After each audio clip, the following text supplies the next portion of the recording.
El mensaje es parte de la serie que hemos venido estudiando, que se llama Parábolas, Verdades del Reino de Dios. Parábolas, verdades del reino de Dios. Recordemos, ¿por qué estamos estudiando las parábolas? Porque Jesús dio mucha de su enseñanza, lo hizo a través de parábolas. Las parábolas, aunque encubrían algunos los secretos o las verdades del reino, eran muy claras para otros. ¿Para quiénes? Para los que estaban dispuestos a escuchar. Los que están dispuestos a escuchar, escuchan a Dios. Si a veces nosotros no escuchamos a Dios, la verdad es porque de alguna forma nosotros no estamos queriendo escucharlo a Él, porque Dios siempre nos habla. Así que hemos estudiado varias parábolas y hoy vamos a analizar una que se llama, o que nosotros conocemos como la parábola de el rico insensato. El rico insensato. Y esta es una lección acerca de las prioridades. Las prioridades. Vaya conmigo, por favor, a Lucas capítulo 12, versos del 13 al 21. Lucas 12, del 13 al 21.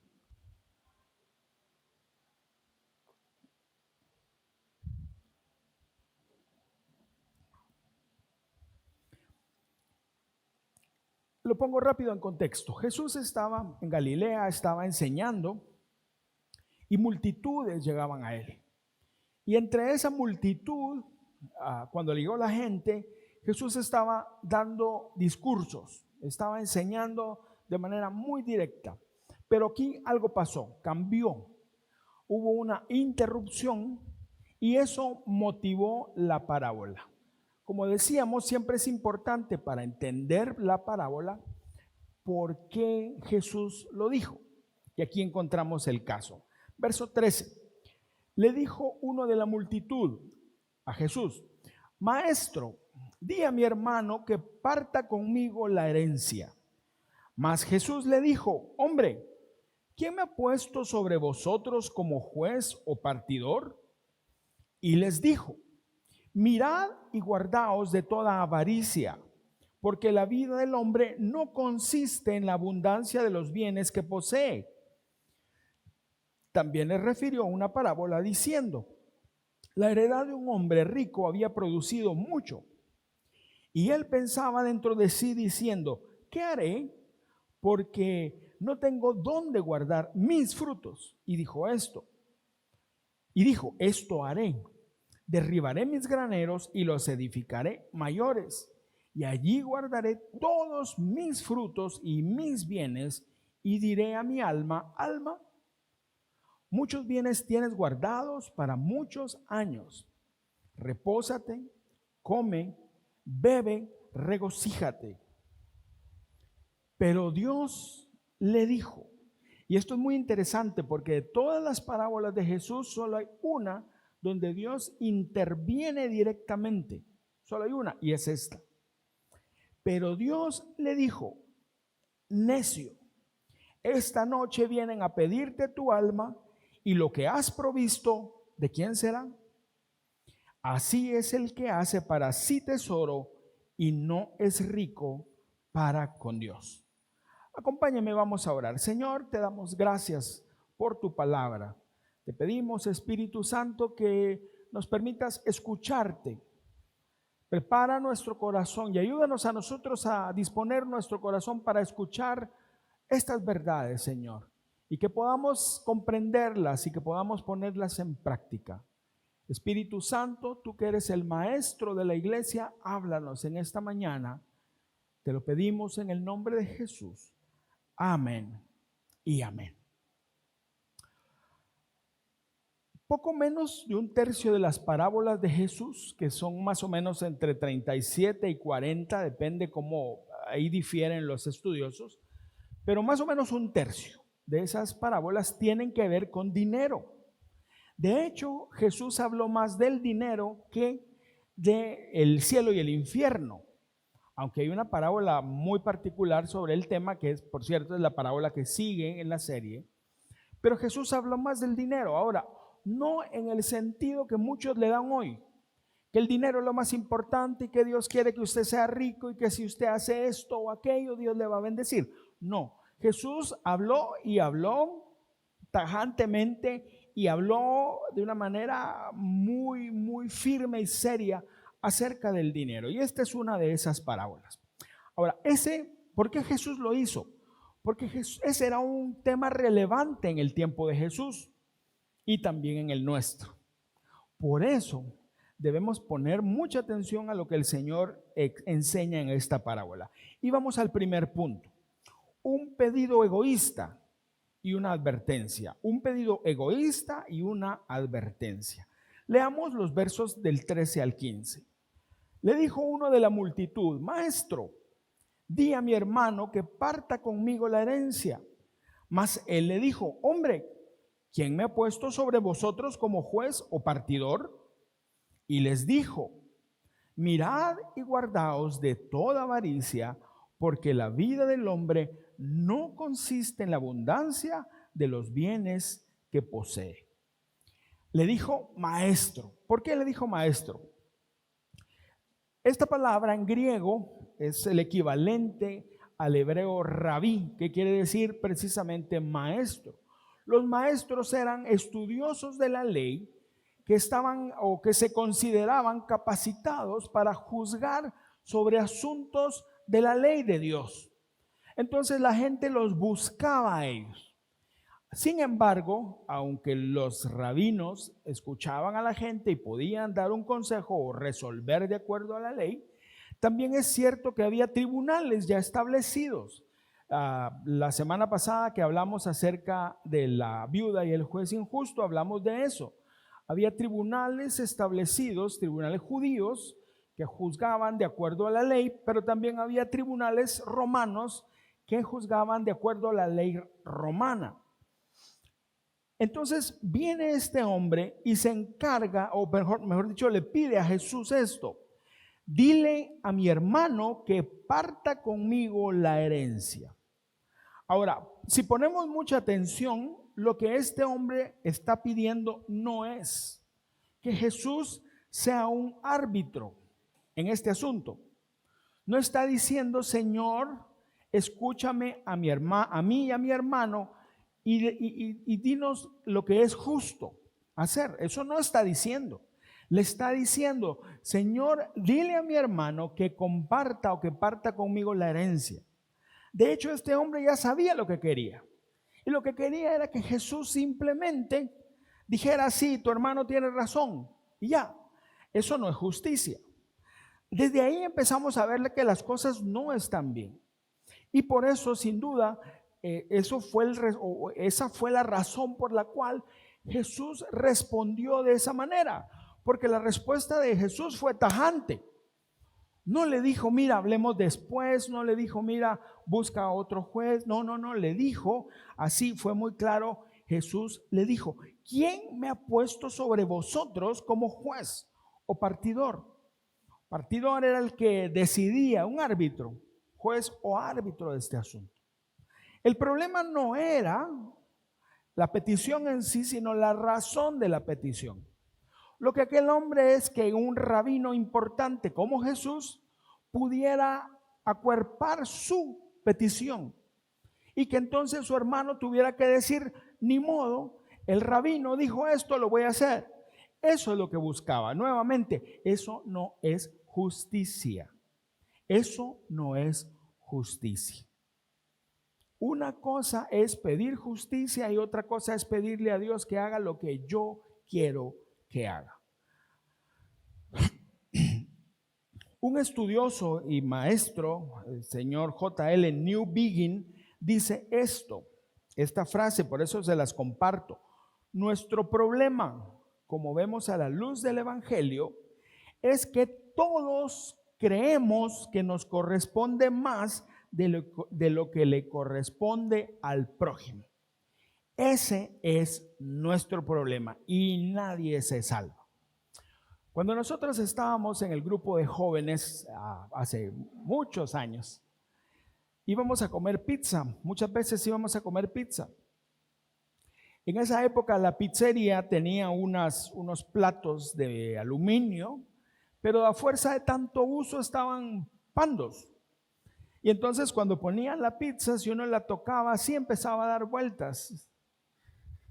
Entonces lo que nosotros hacíamos era esto. Como todos veníamos, éramos los jóvenes de la iglesia, nos sentábamos, estábamos en la mesa, llevaban la pizza y nos tomábamos de la mano para orar. ¿Sabe usted por qué nos tomábamos de la mano?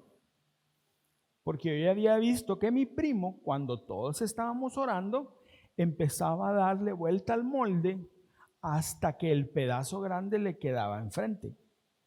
Y entonces cuando todos decíamos amén, amén, y agarraba el grandote. Por eso empezamos a tomarnos de la mano. Y ahí sí, el que le quedara enfrente a uno. Ahora, ¿por qué? Porque así somos. Mire, yo vengo de una familia grande, yo soy el último de 8.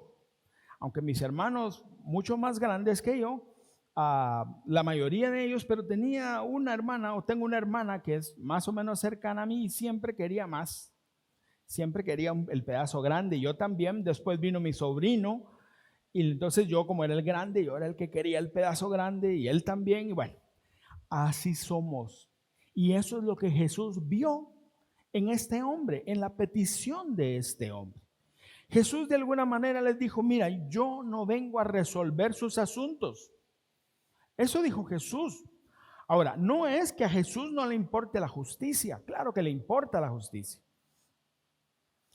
Pero Jesús no venía a arreglar los problemas entre los hermanos. Jesús venía a presentar el evangelio y Jesús venía a morir por nosotros. De hecho, Jesús en Juan 18:36 dijo, mi reino no es de este mundo.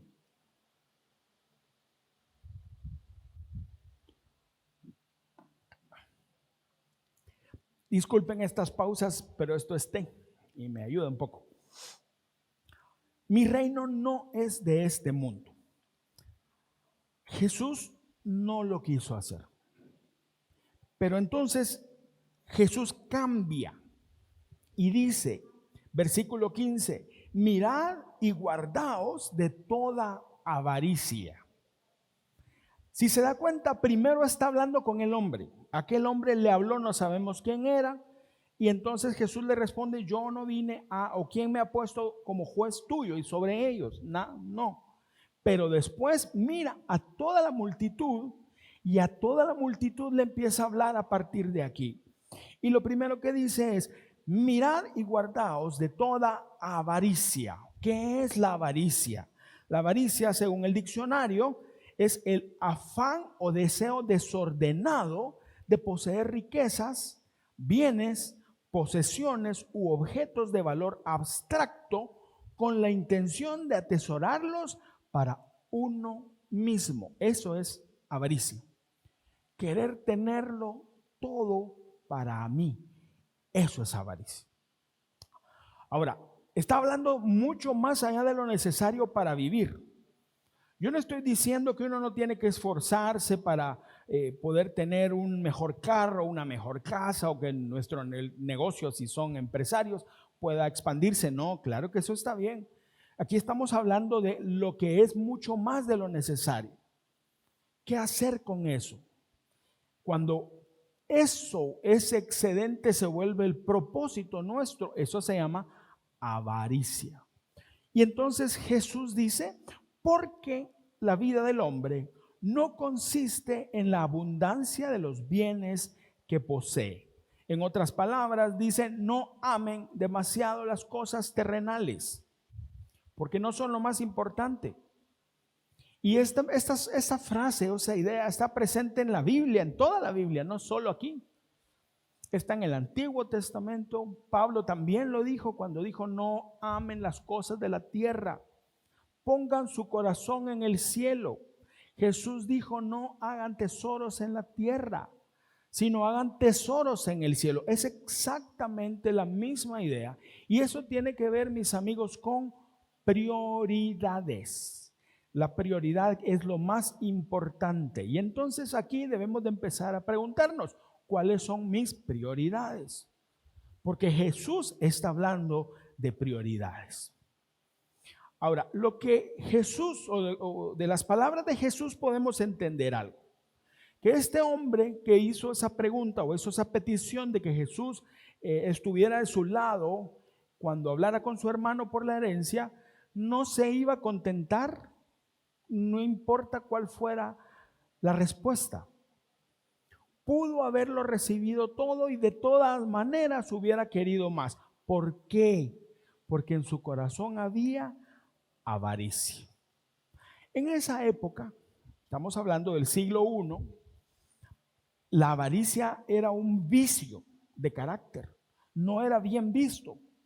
Una persona avara era una persona que se consideraba alguien que estaba haciendo algo malo. Era una persona ruin porque sus acciones estaban orientadas a poder acaparar todo lo que podía y olvidarse de los demás. Aún, y no solamente en el judaísmo, no solamente en la ley se advierte sobre esto, sino también los griegos no consideraban la avaricia como algo bueno, los romanos tampoco, los persas mucho antes. En ningún lado se consideraba la avaricia como algo bueno, era una falta moral. Ahora, en nuestra cultura, mis amigos, es muy diferente. Porque basta con que tú uses tus redes sociales para darte cuenta que lo que se promueve es precisamente la avaricia. Cuando tú ves, la gente sale enseñando su mejor reloj, sus mejores zapatos, yo conozco a alguien que se tomaba fotos con carros que encontraba en la calle. No ponía es mi carro, pero cuando todo el mundo le escribía, cambiaste carro. Y él no decía no, escribía, ¿te gusta? Sí, entonces le daba larga al asunto. ¿Pero por qué? Porque lo que quería era demostrar que él tenía. Demostrar que él valía. Porque en nuestra cultura hoy, para nosotros el que vale más es el que tiene más. Y Jesús dice, no es cierto. Eso está diciendo Jesús. Yo me acuerdo haber visto la foto de un boxeador muy famoso que estaba, no sé si en el cuarto de hotel o no sé dónde.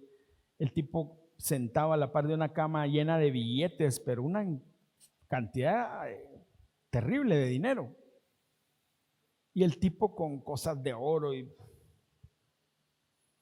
¿Cree usted que alguien que tiene toda esa riqueza es mejor que una persona sencilla que trabaja con sus manos y que todos los días se esfuerza? ¿Cree usted que es? No. Pero en general nuestra cultura glorifica la avaricia. Por eso este mensaje es tan importante para nosotros hoy. Dice Eclesiastés, versículo 5, 10 y el versículo 13. Quien ama el dinero, de dinero no se sacia, y eso es avaricia. Quien ama las riquezas nunca tiene suficientes. También esto es vanidad. He visto un mal terrible bajo el sol, riquezas acumuladas que redundan en perjuicio de su dueño. Amigos, si nosotros llegamos a pensar que lo que yo necesito es más plata, más dinero, y que cuando los tenga voy a ser feliz, malas noticias, no es cierto. Tal vez un rato vas a ser más feliz, pero finalmente vas a sufrir por esto. La Biblia lo enseña así y creo que el sentido común nos ha enseñado a verlo de esa manera. Hay gente que vive esclavizada por sus posesiones. Mire, la Biblia no habla contra los ricos. De repente hace muchos años hubo una corriente que hablaba en contra de los ricos y glorificaba la pobreza. No, la Biblia no hace eso. Los ricos no, había hombres ricos y que eran creyentes y fieles creyentes. Por ejemplo, José de Arimatea dio su sepulcro para que a Jesús lo enterraran ahí. No todos tenían un sepulcro.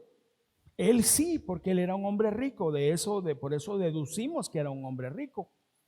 Y había otros, y hay otros casos. José llegó a ser un hombre muy rico también en su momento. Abraham, por supuesto. O sea, la riqueza no es el problema. El problema es, como lo dijo el apóstol Pablo, el amor al dinero. Ese es el problema. Entonces aquí Jesús está oyendo un pedido egoísta, lo detecta y entonces da una advertencia. Y esto nos lleva al segundo punto, versos 16 y 17.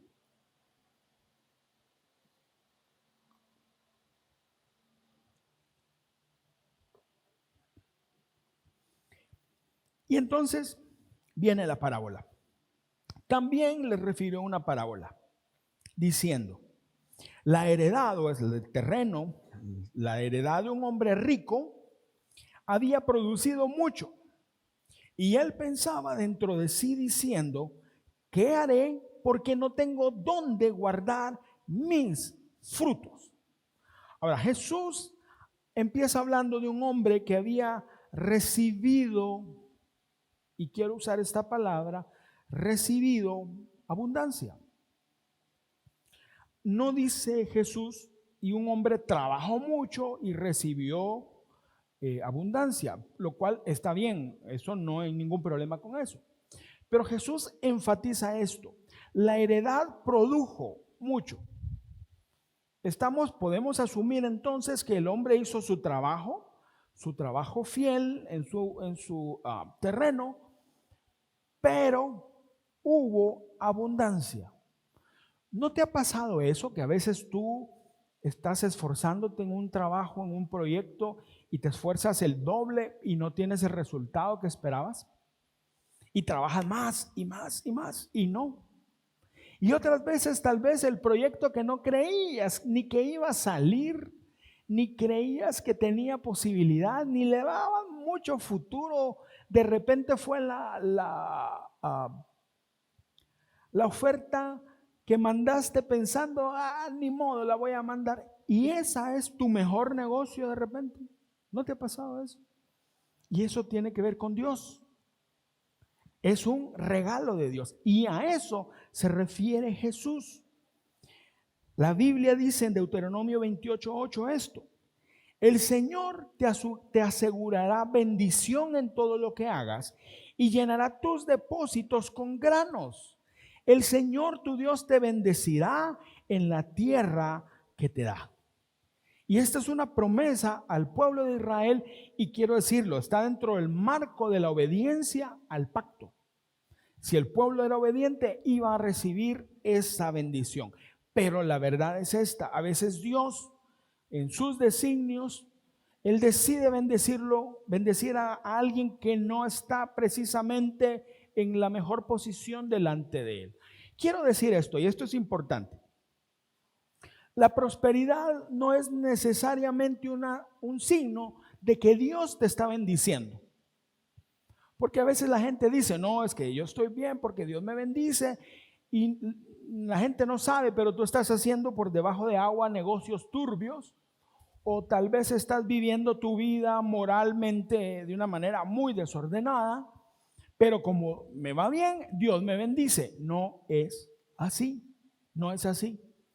A veces Dios hace eso. ¿Por qué? No me pregunto, no sé. Por eso en el Salmo 37 David dice esto: no te alegres o no te enojes por el malvado que le va bien. No te enojes por él. ¿Y eso pasa o no pasa? Cuando uno es decente, cuando uno es correcto, cuando uno hace las cosas como tiene que hacer, no prospera rápido, pero el que hace las cosas mal, vuela. Y eso nos enoja a nosotros. Pero no quiere decir que porque le va bien, Dios lo está bendiciendo. Ojo, a veces Dios lo está probando. Y muchas veces esa misma bendición, esa misma abundancia puede ser usada en su contra. Puede finalmente ser problema y no bendición. Ahora, Jesús aquí está hablando y dice, no nos da mayor detalle, solo dice que ha sido bendecido. Proverbios 3, 9 y 10 dice, Honra al Señor con tus riquezas y con lo mejor de todo lo que produces. Entonces, esto es a consecuencia de lo primero, Él llenará tus graneros y tus tinajas se desbordarán de buen vino. Y esa es la bendición de Dios. Si yo honro a Dios, Dios me bendice a mí. Ahora, también creo que es importante aclarar algo, porque la enseñanza general es esta: yo le doy a Dios y Él me da a mí. Y es un negociazo, porque yo le doy poquito y Él me da mucho. No funciona así. No está hablando de eso. Está hablando de honrar a Dios y de esperar de Dios su bendición. De eso está hablando. Es muy distinto. Pero volvamos a la parábola. Dice en el versículo 17 que aquel hombre habló con él mismo. Cuando vio tanta abundancia, él se puso a hablar con él mismo. Ahora, la forma como está conjugada en el original quiere decir que él estaba hablando consigo mismo. No quiere decir que simplemente lo pensó o se lo dijo a sí mismo y ya, sino que él estuvo meditando, pensando. Conforme él veía que los segadores cosechaban y cosechaban y cosechaban y cosechaban, y eso no se hace en un día. Conforme él miraba eso, tal vez desde que empezó a ver los frutos salir, él empezó a pensar en eso y a pensar en eso y a pensar en eso. Él estaba constantemente viendo o hablándose a sí mismo de ese asunto. Era un asunto importante. O sea, no tenemos que perder de vista esto. Él tenía razón. ¿Qué iba a hacer con todo el exceso? Era un asunto importante realmente. Ahora, lo que no se menciona, Jesús no lo menciona en ningún lado, es que aquel hombre en ese proceso de pensar qué hacer, en algún momento dijera: bueno, no, la verdad es que yo no necesito todo esto, pues soy muy rico. Yo no lo necesito, tal vez alguien más lo necesita. No lo pensó. No lo pensó. Tampoco pensó esto: esta riqueza es un regalo de Dios. No lo puedo atribuir a mi trabajo. Ahora, Dios ha sido el que ha traído esa abundancia. No dice eso. ¿Qué dijo aquel hombre? ¿Dónde voy a meter mis cosechas? No las de Dios. ¿Dónde voy a meter mis frutos? ¿Qué voy a hacer con lo que es mío? Y ahí es entonces donde vemos realmente el carácter de aquel hombre. A este hombre se le concedió un regalo, una cosecha sobreabundante. No se esforzó por conseguirla, tampoco la necesitaba y ahora tiene un problema. Esa bendición, llamémosle de esa manera, le crea a él un problema. ¿Qué hace con todo eso?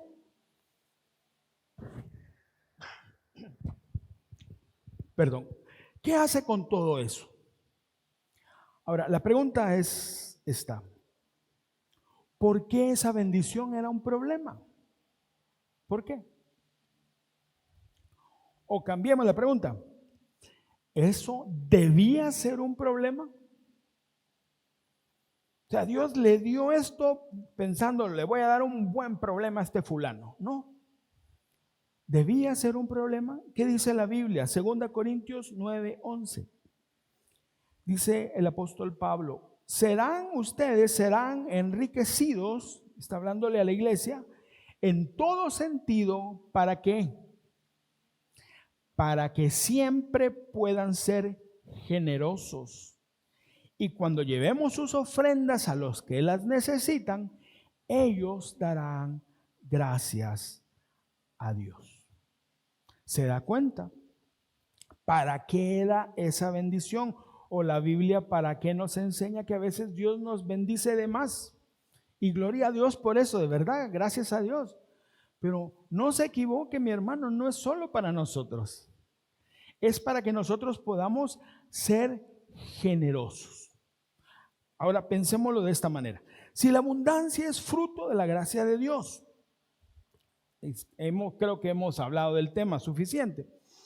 Si la abundancia es fruto de la gracia de Dios, ¿no debía haber considerado este hombre al Señor en cómo actuar frente al dilema que tenía?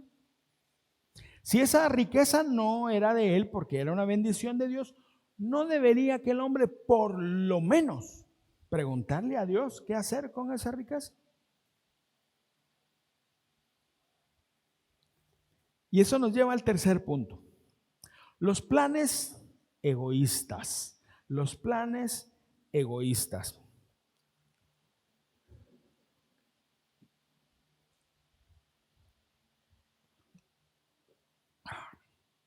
Perdónenme. Versos 18 y 19. Y entonces dice, y dijo, esto haré. Nuevamente, pongamos atención en esto. Se dijo a sí mismo, ¿qué voy a hacer con mis frutos? Y ahora dice, esto haré. ¿Quién lo va a hacer? Yo. Derribaré mis graneros y los edificaré mayores, y allí guardaré todos mis frutos y mis bienes. Y diré a mi alma, alma, muchos bienes tienes guardados para muchos años, repósate, come, bebe, regocíjate. ¿Quién tomó la decisión? Él tomó la decisión. Él pensó por un buen tiempo y entonces cuando encontró la mejor opción, él decidió lo que iba a hacer. Ahora, ¿qué quiere decir esto? ¿O dentro de qué podemos nosotros, o cómo podemos entender ese tipo de acción de este hombre y de actitud? Dentro del egoísmo. El egoísmo. La avaricia está emparentadísima con el egoísmo. ¿Qué es el egoísmo? Es anteponer el interés propio al ajeno, primero yo. Lo que suele entonces acarrear un perjuicio a los demás. Porque si yo voy primero, los otros se quedan atrás. Mire, volvamos a lo de la pizza. Yo quiero el pedazo más grande. Y si pasa en su casa, es pura casualidad. Yo no sé que eso pase en su casa, pero siempre el pedazo más grande es el más deseado. Nosotros en el trabajo una vez, yo trabajaba en un banco en Guatemala, una vez estábamos haciendo un turno en la noche por la Teletón y ya teníamos hambre y pedimos cena, pedimos pizza. Éramos 4, pero para que no tuviéramos lío ahí para ver quién agarraba pedazo que el otro, le pedimos al de la pizza que la partiera cada pizza a la mitad. Entonces pedimos 2 pizzas partidas a la mitad. Nunca más he vuelto a ver eso. Horrible comérsela porque era una cosa así, una sábana de este tamaño mía y la otra de mi amigo. ¿Pero por qué? Porque todo el mundo quiere el pedazo grande. Por eso es que nosotros lo hicimos así. Ahora, aquí es lo mismo. El egoísmo está emparentadísimo con la avaricia. Ahora, veamos lo que él decidió.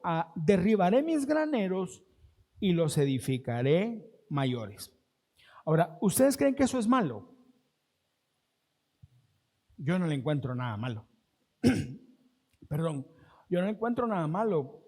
Lo lógico y necesario era poner o hacer nuevos graneros. Y eso no está mal. No está mal. Los negocios van creciendo y conforme se expanden, van necesitando más infraestructura. Eso está bien. Isaías 54, 2 y 3, ¿qué dice? Dice, es una profecía, no está hablando de negocio, está hablando del pueblo de Dios, pero se aplica perfectamente.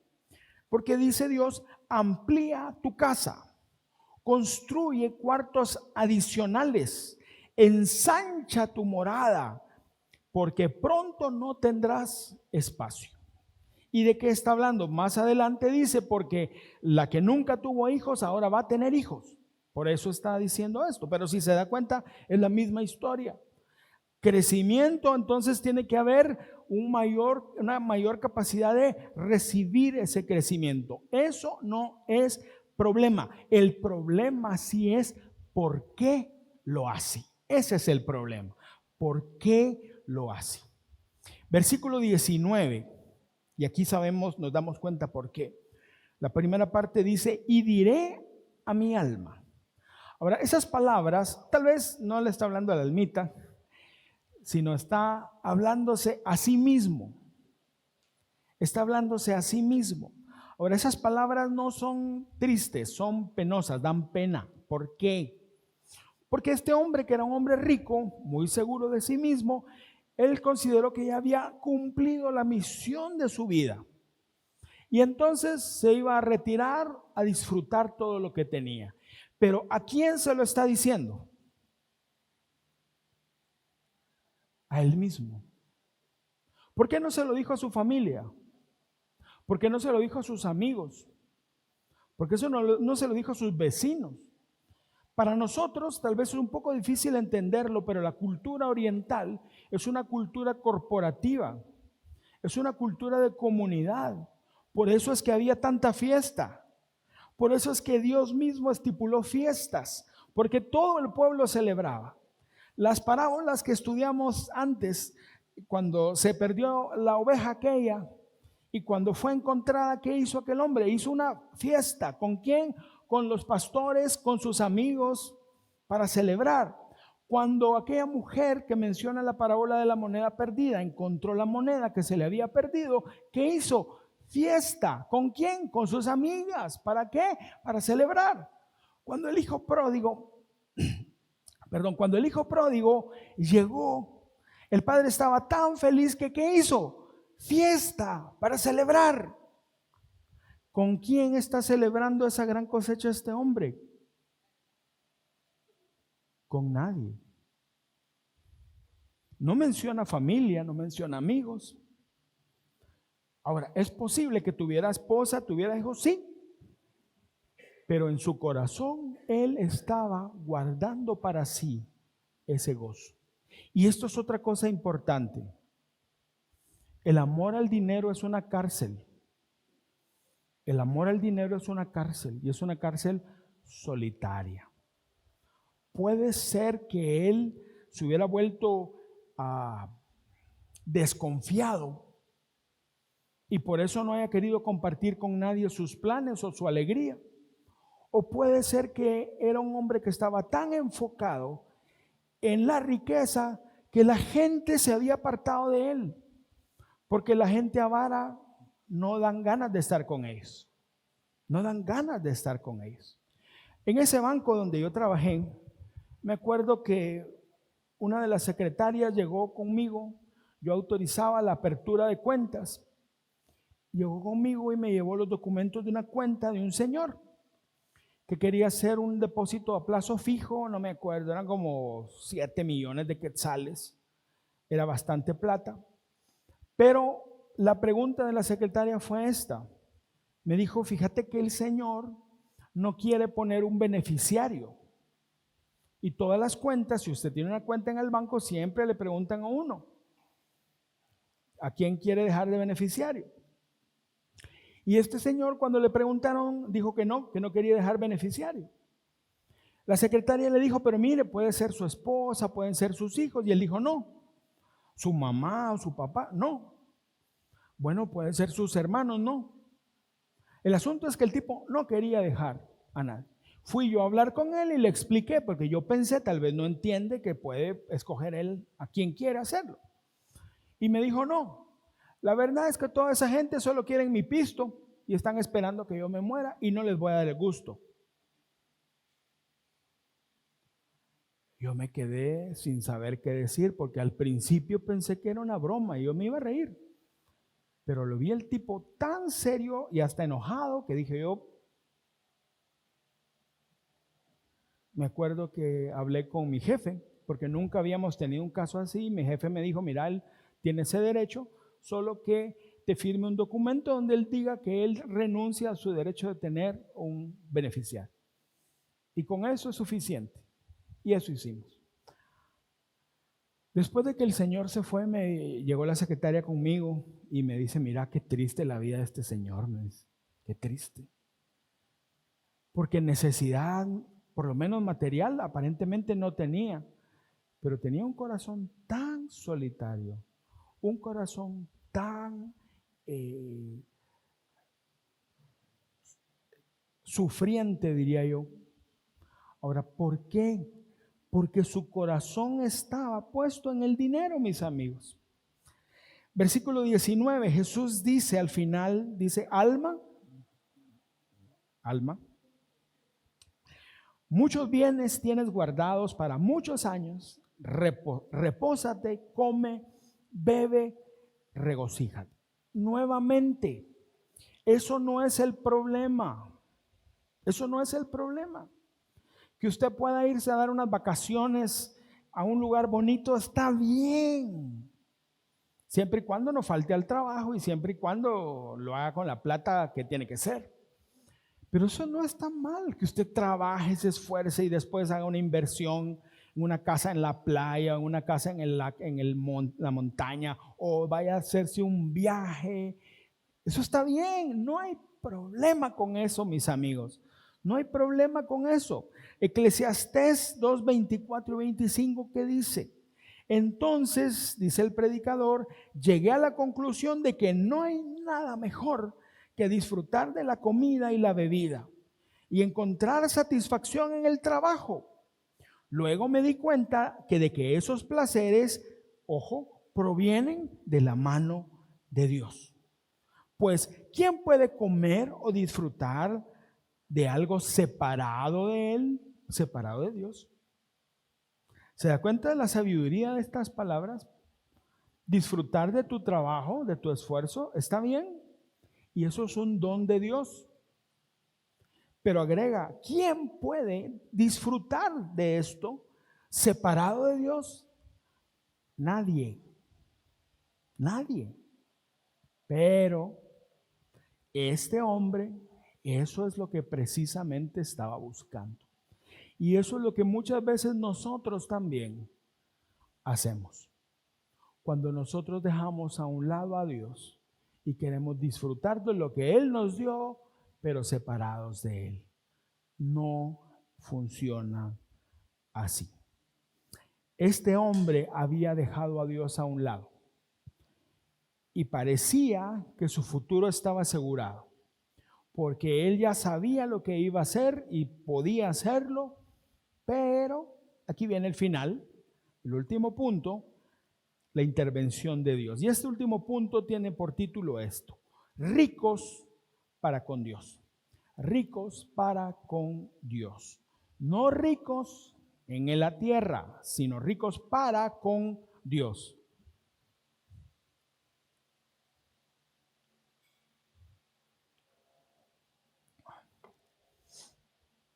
Pero Dios le dijo: hijo, me alegra que estés bien prosperado, que hayas hecho buenos planes. Hijo, estoy contigo, me alegra mucho. No, ¿qué le dijo? Una palabra: necio. Necio. Esta noche vienen a pedirte tu alma y lo que has provisto, por lo que has trabajado. ¿De quién será? ¿De quién será?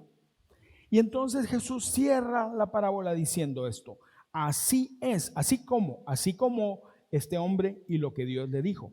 Así es el que hace para sí o para sí mismo tesoro y no es rico para con Dios. Aquel hombre pensó que sus planes le resolvían su problema. Ya había hecho planes a futuro y él se miraba en una isla paradisíaca. No conocían islas paradisíacas. Bueno, aunque había unas islas ahí en el Mediterráneo, pero probablemente no era esa la idea. Pero él se hacía en un lugar tranquilo, sin pelear, sin trabajar, solo disfrutando, como decimos, viviendo de sus rentas. Nuevamente, el problema no es eso. El problema es por qué lo haces y cómo lo haces. Eso sí es un problema. Ahora, nosotros leemos la parábola en forma lineal y entonces en el versículo anterior está el plan. Ya sé, voy a derribar mis graneros y voy a construir los otros y le voy a decir a mi alma: ya estuvo, ya la logramos. Y el siguiente versículo dice: y Dios le dijo. Ahora, muy probablemente pasó tiempo. Muy probablemente aquel hombre construyó los graneros. Aquel hombre despidió a sus trabajadores tal vez, llenó sus graneros, hizo todo para vivir tranquilo, según él. Probablemente pasó un tiempo que no sabemos. Y entonces cuando él se sentó finalmente y dijo, ya estuvo. ¿Le ha pasado eso a usted? Que de repente ha hecho un trabajo, se ha esforzado, termina y se sienta, y cuando se sienta se da cuenta que algo pasó y hay que volver a empezar. Esa es la misma idea, solo que ahora Dios le dijo esto: necio, esta noche vienen a pedirte tu alma. Esa frase, pedirte tu alma, es una frase prestada del mundo de los negocios. Equivale a decir, hoy vienen a cobrarte el préstamo. Te di un préstamo y hoy te voy a cobrar.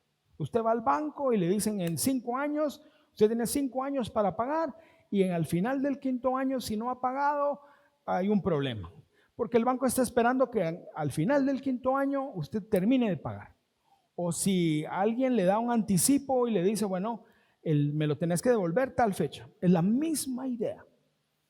La misma idea. Miremos ahora el asunto así. Aquel hombre había recibido una bendición de Dios, un préstamo de Dios. Porque las riquezas también son un préstamo de Dios. ¿Por qué son un préstamo? Porque no son nuestras. De hecho, si hay algo que cambia de mano constantemente son las riquezas. Pero no es lo más importante. El mayor préstamo que hemos recibido de Dios es la vida. Y digo préstamo porque nadie la tenemos comprada. Hoy estamos y mañana puede ser que ya no estemos. Hoy estamos, en este momento estamos, puede ser que en 5 minutos ya no estemos. Así funciona la vida. Porque la vida no es nuestra, la vida la recibimos de Dios. Y entonces Jesús está enseñando que Dios le dijo a este hombre, hoy en la noche vienen a recobrar o a cobrar tu alma. Hay una versión que dice así, vienen a cobrar tu alma. Ahora, así como nosotros no podemos hacer lo que se nos da la gana con lo que Dios nos da, tampoco podemos y debemos pensar que nuestra vida es eterna. Una de las peores cosas que nos pasa a nosotros los humanos es que creemos que la vida no se acaba. Pensamos que siempre va a haber mañana y no es cierto.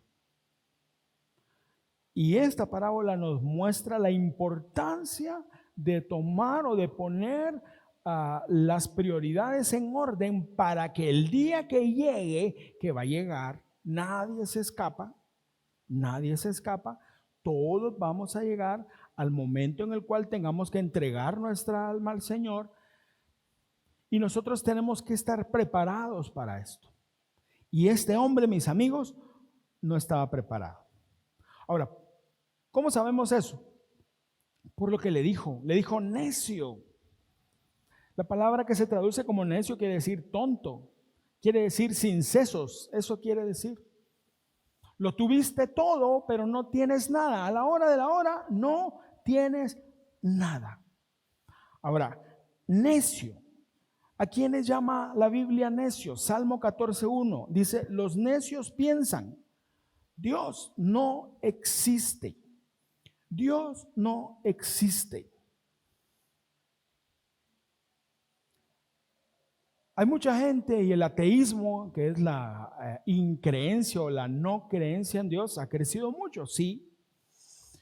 Pero aún peor que eso es lo que se conoce como ateísmo práctico. ¿Quiénes son los ateos prácticos?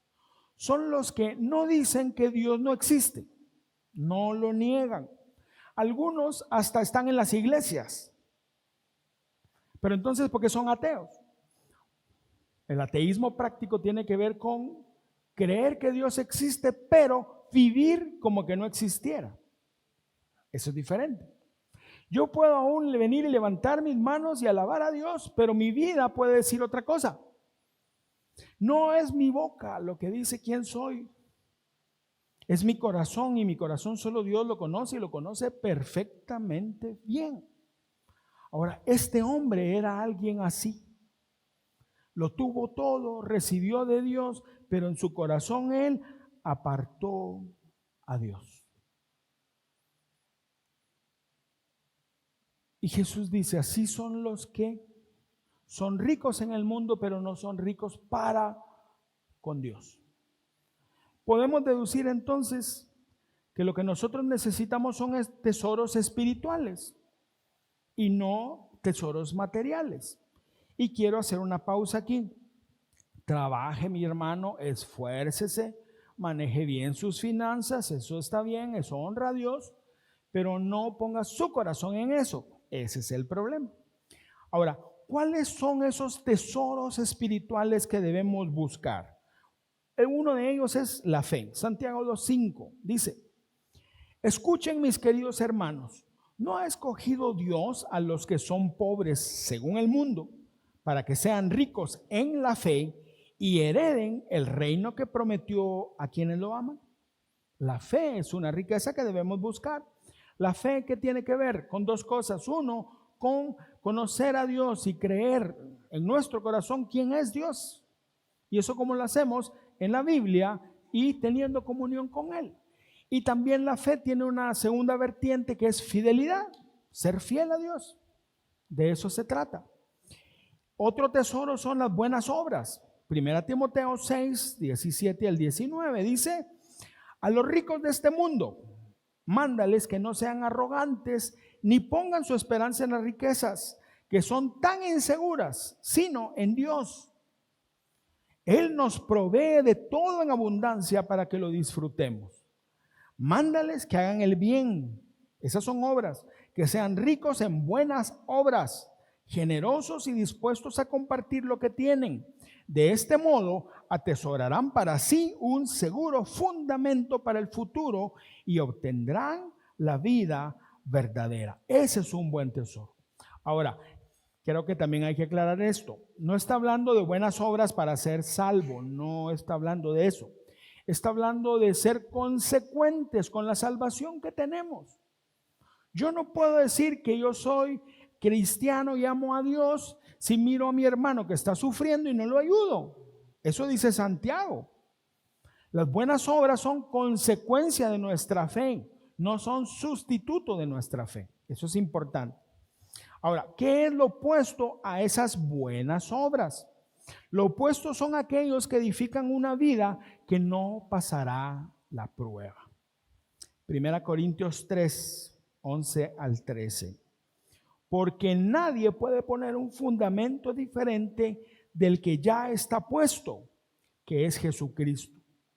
Si alguien construye sobre este fundamento, ya sea con oro, plata y piedras preciosas, o con madera, heno y paja, su obra se mostrará tal cual es, pues el día del juicio la dejará al descubierto. No importa lo bonito que parezca una vida, el día del juicio se sabrá realmente qué es. Y dice, el fuego la dará a conocer y pondrá a prueba la calidad del trabajo de cada uno. Al respecto, quiero compartir con ustedes esta cita de William Taylor, un ministro congregacional estadounidense del siglo XIX. Eso tiene más de 100 años. Él dijo esto: la fe en Jesucristo nos enriquece al darnos las bendiciones del perdón, la paz, la santidad y el cielo. Y las buenas obras realizadas como resultado de la gratitud por esas bendiciones nos enriquecen con la felicidad presente y la recompensa futura. Esas son cosas que el mundo no puede dar ni quitar. Esas cosas son las posesiones de nuestra alma y la muerte no puede privarnos de ellas. Aquí la pregunta sería, bueno, está bien, estoy de acuerdo, pero ¿y cómo lo hago? ¿Cómo lo hago? Y así, para terminar, quiero darle dos razones. Primera, debemos establecer que realmente queremos esas riquezas espirituales.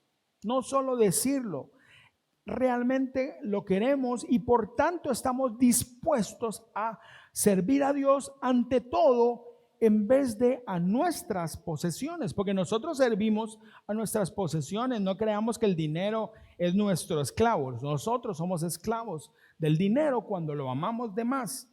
Mateo 6:24, nadie puede servir a dos amos, pues odiará a uno y amará al otro, será leal a uno y despreciará al otro.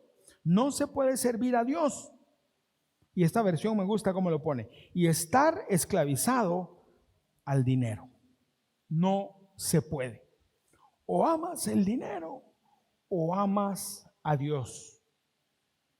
Esa es una dicotomía, o Dios o las riquezas. Ahora quiero decir algo, creo que es un momento para aprovecharlo. En el original griego, la palabra que se utiliza como riquezas es la palabra mamón, que no es griego, sino es arameo. Se ha dicho y se ha enseñado erróneamente que mamón es un espíritu, es el espíritu de las riquezas. Y entonces mamón es un dios, el dios de las riquezas. No es eso el sentido correcto. Mamón quiere decir confiar a alguien, eso quiere decir confiar a alguien. O dejar algo al cuidado de alguien, eso quiere decir. De hecho, antes esa palabra no era mala, sino se usaba para hablar de algo que uno confiaba. Con el tiempo se empezó a usar para referirse a aquellos que amaban las riquezas. Y entonces, como todo el idioma cambió el sentido de la palabra y ya se volvió algo negativo. Y ya tiene que ver con aquellos que ponen su confianza en las riquezas. Y entonces se personificó, y esto no es nada raro, los orientales personifican, se personificó a las riquezas como una persona. No porque sean una persona, no porque sean un demonio, sino porque equivale a lo mismo. Si yo estoy esclavizado a mi amo, porque en esa época había esclavitud, él es mi dueño. Pero si yo estoy esclavizado, puedo ser libre, pero si yo estoy esclavizado a las riquezas, es lo mismo. Él era mi dueño, pero ahora las riquezas son mi dueño. Esa es la idea. Y las riquezas se pueden volver nuestro dueño. Y no se trata de tener o no tener. Porque uno dirá, bueno, yo no tengo plata, así que yo estoy exento de ese lío. No. Cuando todas mis decisiones están orientadas a tener o no tener, soy esclavo de las riquezas. Y a eso es lo que se está refiriendo la Biblia. La segunda cosa, si vamos a volvernos ricos para con Dios, debemos despojarnos de cualquier cosa que ocupa el lugar de esas riquezas espirituales. Mateo 5:3. Dios bendice a los que son pobres en espíritu y se dan cuenta de la necesidad que tienen de Él, porque el reino del cielo les pertenece. ¿Quiénes son los pobres en espíritu? Aquellos que reconocen su necesidad de Dios y saben que solo en Dios pueden encontrar lo que va a saciar su corazón. Ni en riquezas, ni en personas, ni en prestigio, ni nada. A modo de conclusión, quiero hacer dos preguntas. ¿Cómo estás viviendo la vida que Dios te ha dado? ¿Cómo estás viviendo la vida que Dios te ha dado? Tal vez nunca has pensado en eso, pero creo que es un buen momento de pensarlo. ¿Cómo la estás viviendo? ¿Cómo estás usando lo que Dios te ha dado? Y hagamos un poco más amplio el asunto. Creo que es una aplicación válida. Dios no solo nos da recursos, sino también nos da talentos, nos da dones espirituales, nos da oportunidades, nos da relaciones. ¿Cómo las estás usando? ¿Cómo es tu relación con tu familia? ¿Cómo estás usando los dones espirituales que Dios te dio? ¿O los talentos que Dios te dio? ¿Cómo los estás usando? ¿Estás, como dijo Jesús, sembrando tus tesoros en el cielo o en la tierra? ¿Estás usando lo que el Señor te confió para glorificarlo a Él o para tu propia satisfacción? Uno puede, hasta como pastor o predicador, uno se puede parar aquí en un púlpito, hablar de la Biblia, hacerlo bien y hacerlo mal a la vez. Si lo que yo quiero es satisfacerme a mí mismo intelectualmente o ganar prestigio delante de la gente, estoy haciendo mal. Si lo que yo quiero hacer es honrar a Dios, está bien. Y la última pregunta, y quiero que cierres tus ojos. ¿Qué pasaría si hoy el Señor te dice, hoy vienen a cobrar tu alma? ¿Qué pasaría? Esa es la pregunta que tenemos que responder. Y esa es la pregunta que nunca debemos perder de vista. Así que dejemos que el Señor nos hable, que el Espíritu Santo acomode estas palabras en nuestro corazón. Cierre sus ojos y oremos en silencio, cada uno por unos momentos. Bendito Señor, tú le mostraste a aquel hombre que no sabemos quién era, lo que había en su corazón, avaricia. Y a la gente en general, cuando contaste esta parábola, también los pusiste frente a un espejo. Y hoy nosotros, 2000 años más tarde, estamos en la misma situación. Perdónanos, Señor, si nos hemos amado más a nosotros mismos que a ti. Y esto se ha visto reflejado en cómo usamos el dinero, el tiempo, los recursos, los talentos, los dones, oportunidades. Perdónanos, Señor. Y te pedimos, buen Dios, que nos permitas honrarte en todo lo que hacemos, Señor. Sea mucho o poco lo que podamos tener o hacer, es mucho cuando lo hacemos para ti. Es mucho cuando te honra a ti. Y esos son los verdaderos tesoros que nosotros debemos de atesorar, de guardar, de producir para tu gloria, Señor. Gracias, Dios, en el nombre de Jesús. Te adoramos con todo nuestro corazón y te damos gracias. Y ahora que salimos de este lugar, salimos alegres, gozosos, reconfortados, con fuerzas nuevas para seguir adelante. Ayúdanos, buen Dios, a honrarte en todo lo que hacemos y con todo lo que tenemos, porque nada es nuestro, todo es tuyo. Y de lo que tú nos das, te damos, Señor. Traemos al alfolí el fruto del trabajo que tú nos diste, de las bendiciones que nos has dado. Dios, lo hacemos porque queremos honrarte. Lo hacemos, Señor, porque estamos agradecidos contigo y no hay manera de pagar lo que tú haces, pero esto es una forma que nosotros entendemos que te agrada, Dios, de ofrendarte, de traerte a ti lo que es tuyo, Señor. Por eso lo hacemos con todo nuestro corazón. Salimos de este lugar bendecidos, Señor, y listos para enfrentar lo que venga, no porque somos fuertes, sino porque tú estás con nosotros. En el nombre de Jesús oramos. Amén y amén. Hermanos, estamos despedidos. Que el Señor les bendiga y les guarde. Hasta el próximo domingo.